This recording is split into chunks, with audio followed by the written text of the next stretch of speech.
अस्सलामुअलैकुम एवरीवन, मैं इम्तियाज और आप सभी देख रहे हैं A1 एजुकेशन 2.0 पर आप सभी का स्वागत और खैर मकदम करता हूं कि आप सभी स्वस्थ और मस्त होंगे। 26 जनवरी को पेंशन धमाका, केंद्र सरकार की तरफ से आदेश जारी। बिहार पेंशन धमाका 3500, नीतीश कुमार जी ने भी कर दिया ऐलान। तो चलिए मैं आप सभी को बता देना चाहता हूं कि केंद्र सरकार की तरफ से आदेश क्या निकल के आ रही है और राज्य सरकार ने क्या ऐलान किया है, क्योंकि जो भी आप सभी को पेंशन मिलती है केंद्र सरकार और राज्य सरकार द्वारा मिलती है, यानी आधा पैसा केंद्र सरकार देती है और आधा पैसा राज्य सरकार। तो आप सभी को कब से पेंशन बढ़ोतरी होगी और आप सभी को कितनी पेंशन मिलने वाली है, तो मैं सारी जानकारी देने वाला हूं। तो आप सभी पूरी वीडियो को देखें। अगर आप स्किप कर देते हैं तो सारी जानकारी नहीं मिल पाएगी। अगर आप पात्र व्यक्ति है, यानी आप सभी को पेंशन मिलती है, अगर जो पुरुष जिनकी आयु 60 से अधिक है, यानी वो सीनियर सिटीजन श्रेणी में आते हैं और उन्हें पेंशन का लाभ मिलता है, और अगर कोई महिला जिनकी आयु 58 साल है और उनको पेंशन का लाभ मिलती है और उन्हें इन नियमों का पालन करना अनिवार्य है, क्योंकि अगर आप इन नियमों का पालन नहीं करते हैं तो नीतीश कुमार जी ने कह दिया कि अगर आप इन नियमों का पालन नहीं करते हैं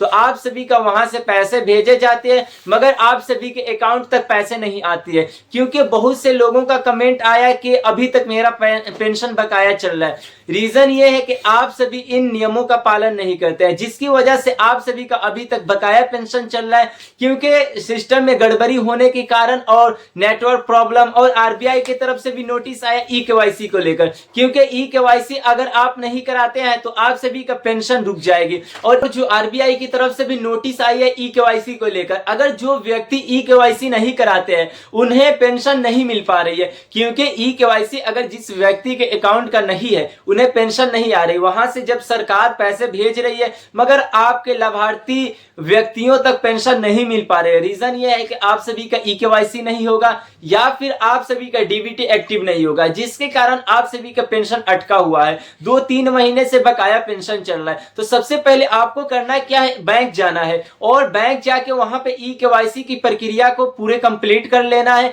और आपकी जैसे ई-केवाईसी कंप्लीट हो जाती है, यानी 2 से 3 महीने का जो भी बकाया पेंशन है आप सभी के बैंक में उसे भेज दिया जाएगा। और यहाँ पे दूसरे नंबर में जो लिखा गया है डीबीटी को लेकर इतनी महत्वपूर्ण बात है कि अगर जिस व्यक्ति की डीबीटी एक्टिव नहीं है उन सभी को पेंशन को नहीं भेजा जा रहा है। और वहां से जब भी पेंशन भेजी जा रही है तो वहां पे फेल्ड बताया जा रहा है, क्योंकि जो भी पैसे आती है, यानी जो भी पात्र व्यक्ति है पेंशन जिन्हें मिलती है उन्हें पैसे भेजी जाती है डीबीटी माध्यम से। और जो डीबीटी माध्यम में डायरेक्ट ट्रांसफर बेनिफिट है, तो ये आधार नंबर के बेसिस पे आप सभी के पैसे को भेजी जाती है, मगर आप सभी का डीबीटी अनएक्टिव होने की वजह से आप सभी का पेंशन रुका हुआ है 1-2 महीनों से, जिसके कारण आप सभी को पेंशन नहीं मिल पा रही है। और आप लोग काफी परेशान हैं और बार बार मैसेज कर रहे हैं या फिर कमेंट कर रहे हैं कि अभी तक हमारा पेंशन बकाया चल रहा है। अगर आप डीबीटी या फिर ई-केवाईसी नहीं कराते हैं तो आप सभी का पेंशन अटकी हुई है और रुक गई है।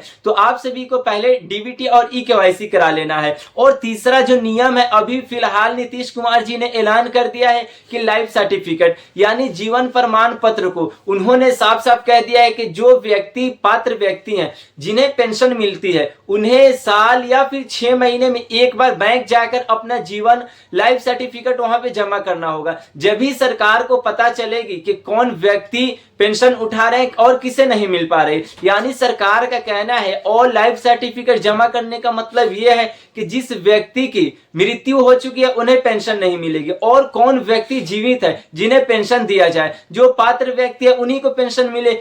इसमें हो क्या रहा है कि बहुत फर्जी तरीके से पेंशन का लाभ उठा रहे हैं, जैसे कि किसी व्यक्ति की मृत्यु हो जाती है और उनका जीवन प्रमाण पत्र वहां जमा नहीं है और सरकार को पता नहीं चल पा रही है कि किस व्यक्ति की मृत्यु हो चुकी है और कौन व्यक्ति पात्र है। तो सरकार का कहना है कि आपको साल में एक बार आपको जीवन प्रमाण पत्र जमा करना होगा या फिर 6 महीने में। ऐसे सरकार को अपडेट जाते रहेगी कि हाँ ये व्यक्ति पेंशन का लाभ उठा रहे हैं और इन तक पेंशन जा रही है। ऐसे आप सभी के पेंशन को भी बढ़ोतरी की जाएगी और वहां पे और वहां पे पता चलता है कि जिस व्यक्ति की मृत्यु हो चुकी है उन्हें पेंशन नहीं भेजना है। इसीलिए सरकार आपसे बार बार कह रही है, और इसके डेट को लेकर काफी लोग डरे और सहमे हुए थे, क्योंकि इसका जो डेट रखा गया था 31 जनवरी, यानी 31 जनवरी आज हो गया 25 जनवरी, मात्र आपके पास 6 दिन है। मगर इसी दिन में नीतीश कुमार जी ने बड़ा ऐलान कर दिया, और जितने भी पेंशन धारक है उनके लिए बड़ी राहत की बात यह है कि अब उन्होंने कह दिया है कि अगर आप शहरी इलाके में रहते हैं तो आपको ग्राम पंचायत, ये शहरी इलाके में रहते हैं तो आपको नगर निगम में आपको कैंप लगाया जाएगा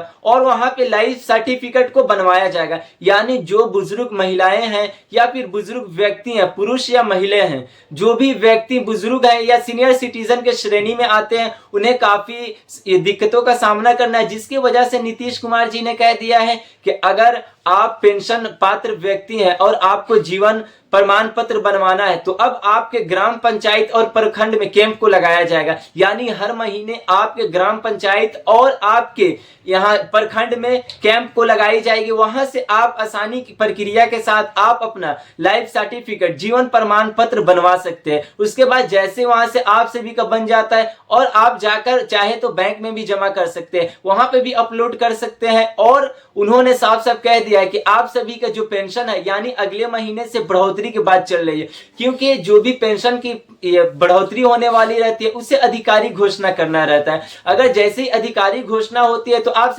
पेंशन को बढ़ा दिया जाता है, मगर आप इन नियमों का पालन नहीं करते हैं, जिसकी वजह से आप सभी का 1 से 2 महीने का पेंशन बकाया चल रहा है। मगर आप जैसे इन नियमों का पालन करते हैं, आप सभी का जो भी बकाया पेंशन है अगले महीने फरवरी यानी 10 फरवरी से पहले आप सभी का बकाया पेंशन भी आ जाएगी और आपको इन नियमों का पालन करना भी अनिवार्य है। अगर आपको वीडियो अच्छी लगे तो जरूर कमेंट करके बताइए। ये थी आज की काफी महत्वपूर्ण वीडियो। धन्यवाद।